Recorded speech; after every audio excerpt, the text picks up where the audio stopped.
Yesterday, President William Ruto of Kenya decided to drop all his ministers and the Attorney General of their duties with immediate effect after what he called a reflection, after listening to Kenyans and holistically appraising his cabinet. Except the Prime Cabinet Secretary and Cabinet Secretary for Foreign Affairs and Diaspora Affairs, and of course, the Office of the Deputy President is not affected in any way.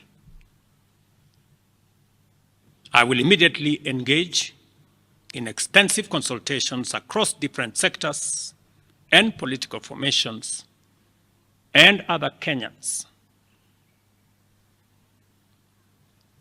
both in public and private, with the aim of setting up a broad-based government. Today, some Ugandan parliamentarians have expressed their thoughts towards Ruto's move.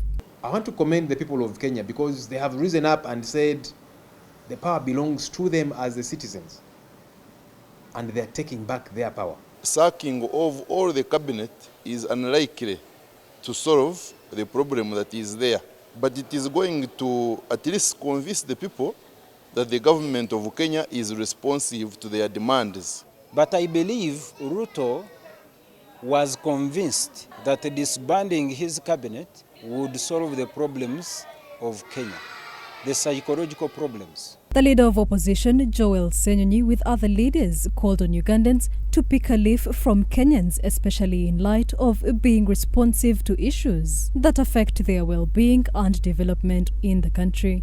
Yes, here it is a lot more brutal. The regime will pull out all the guns and cause all the mayhem because they don't know any better.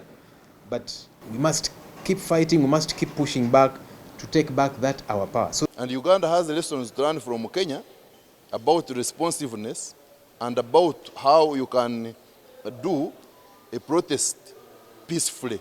Meanwhile, responding to the questions regarding the NUP political party's closed-door meeting with police at police headquarters in Nakuru earlier on, where they discussed the resumption of the party's mobilization activities for next week, Senyonyi dismissed claims that NUP supporters harass security personnel at political events. When they raised that issue, we asked them for an example where that has happened, and there was not quite a clear response. For example, in Mukono, we agreed upon a venue we are meant to use, then the DPC was saying, no, you're going to use another.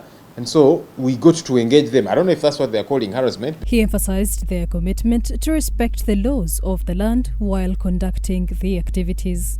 Theirs is to regulate, and that's why we met them to say, let's agree. And now when we agree and go to the field, don't then go against what we agreed upon and become high-handed and so on. So as far as the law is concerned, we are committed to continue operating within the law as we have been doing. Commenting on Honorable Mathias Mpuga's intention to lead the formation of new electoral reforms, Lop called for vigilance towards such attempts to ensure the right cause.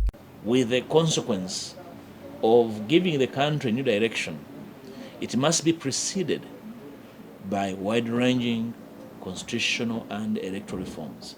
We need to be very alert as the people of Uganda that some of these, the motives, the intentions, needs to be very critically looked at.